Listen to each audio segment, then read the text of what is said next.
He's Charles Barkley, the Hall of Famer. McLovin, give Charles the poll question today. Okay, the NBA one. Yeah. Okay, which player has the most pressure on him in this year's postseason? Luka Doncic, Joel Embiid, Nikola Jokic, Giannis Antetokounmpo, or James Harden? Well, it's an easy question. It's James Harden. The Nets the Nets got the most pressure of any team in the NBA. They have to win the championship, but their season's not a success. And I said you got to put in Paul George as well. That's a fair thing. But Giannis has to Giannis, and I'm telling you something. Giannis and James Harden and Paul George, those three guys got the most pressure. I think that two of those guys got to get to the finals.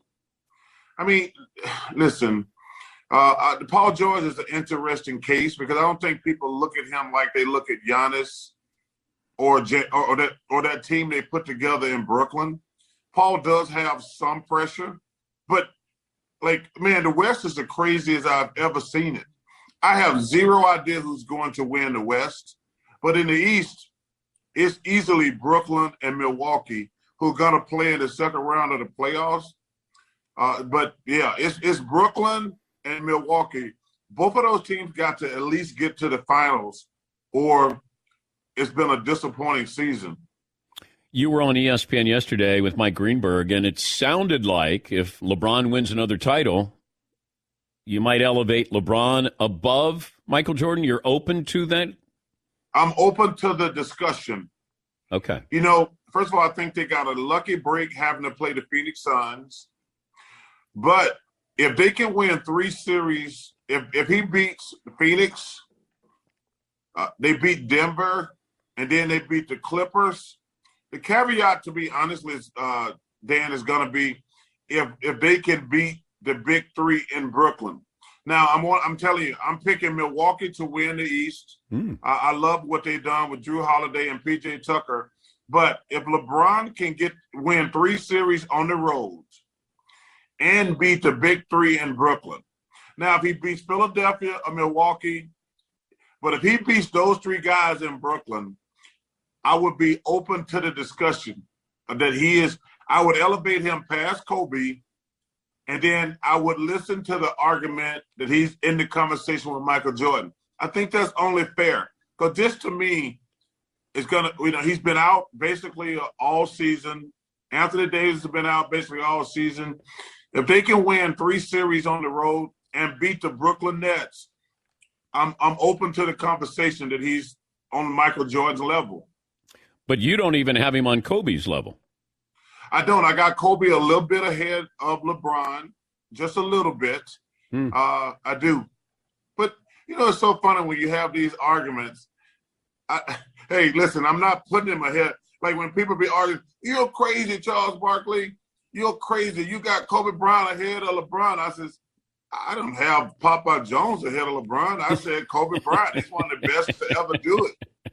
And I love Popeye. But I'm telling you, he's in that conversation. But, man, I don't think the Lakers are going to win the championship. But if they're able to win the championship this year, I think you got to at least be open to the conversation. We had Robert Horry on yesterday, and after he got a shout-out from Rudy Tomjanovich at the Hall of Fame that he should be in the Hall of Fame, I asked Robert if he is a Hall of Famer. What do you think? Dan, I don't answer those questions because I don't want to poo-poo on anybody. Robert is somebody I respect. He had a hell of a career. But,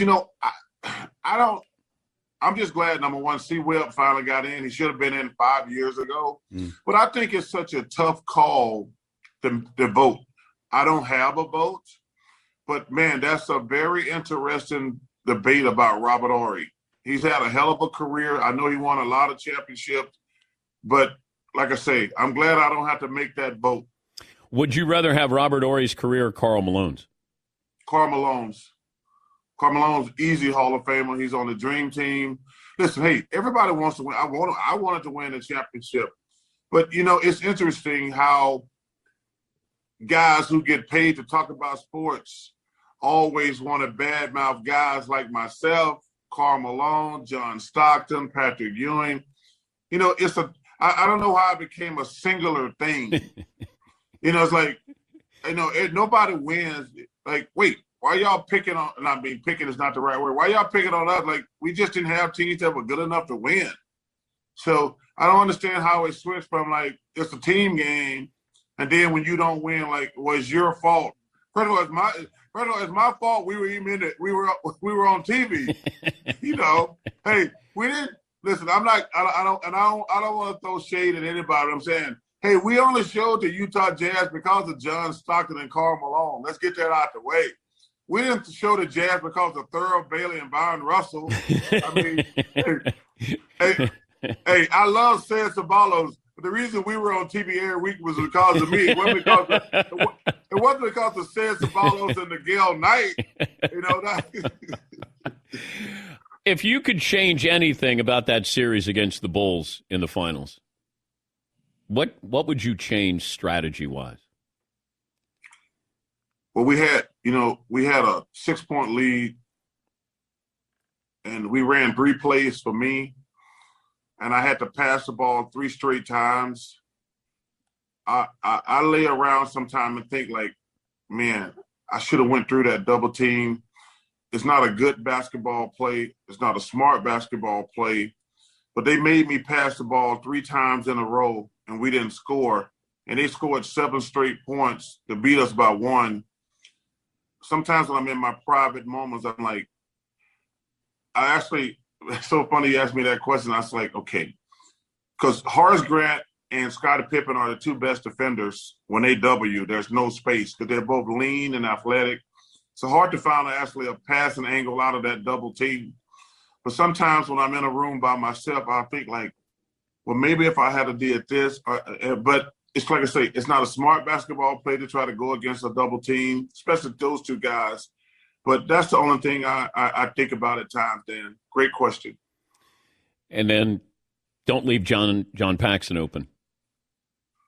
Well, okay, so, you know, it's interesting on the play because I had been studying because I knew we were going to play the Bulls in the finals. The year I got traded to Phoenix, I told Cotton Fitzsimmons, I says, hey, we're going to play the Bulls in the finals. And I've been studying tape on them all year. So the play – because people said Charles went for that steal. I went for the steal because I know nobody else on that team. There's only 2 guys on the team had the courage to shoot the ball. That was MJ and Paxson. Because you go back and look at the play, Scottie actually had a layup, and Horace Grant had a layup, but they didn't want to shoot the ball. So the play was going to be, in my mind, I saw him run it. They were going to throw it to Scottie, and they were going to have Michael coming at us full speed. So I jumped the play. Because I said, Scottie's not going to shoot it. Nobody's going to shoot it, so I feel like I had time to get back into play. But Scottie gave it to Horace. He passed it. He could have took it to the basket. We would have tied it up. Horace had a layup. It would have tied it up. And I said, okay.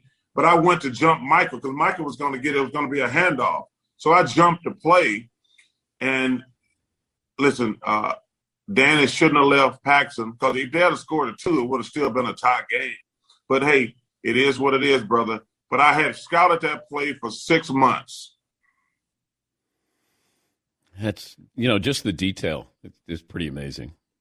Well, I used to always look at the tape. And so when I got traded, I said, we're going to play the Bulls in the finals. And I said, I cannot. I said, we're going to play them. And I was very confident against them, very confident.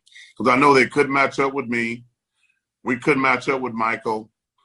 And I think the guy who played great that series, who never get mentioned, was Scott Williams. He's the guy who really, in my opinion, had a huge effect in that series. But it still came down to Michael against me, and I didn't. The only game I didn't play. I didn't play good in one, but the rest of the series I played good. But I just couldn't make enough plays for us to win. Go back to bed. Thanks for joining us. Great. I did, Dan. I told you, once you're up, you can't go back to bed. You told me you were going back to sleep, and then you were going to wake up and play golf. I'm going to practice, Dan. I'm only working on my game. Dan, why don't you come to Tahoe anymore, man? Well, listen, how about this? Well, I want to lose now. I would crush you before. Now it might be competitive. Yeah, but why wouldn't you do your show from Tahoe that week? You got every jock in the world. You can have anybody on your show you want. Lake Tahoe is the only place in the country where it's not going to be hot. You should do your show the whole week from Tahoe, and then let me kick your ass on the golf course.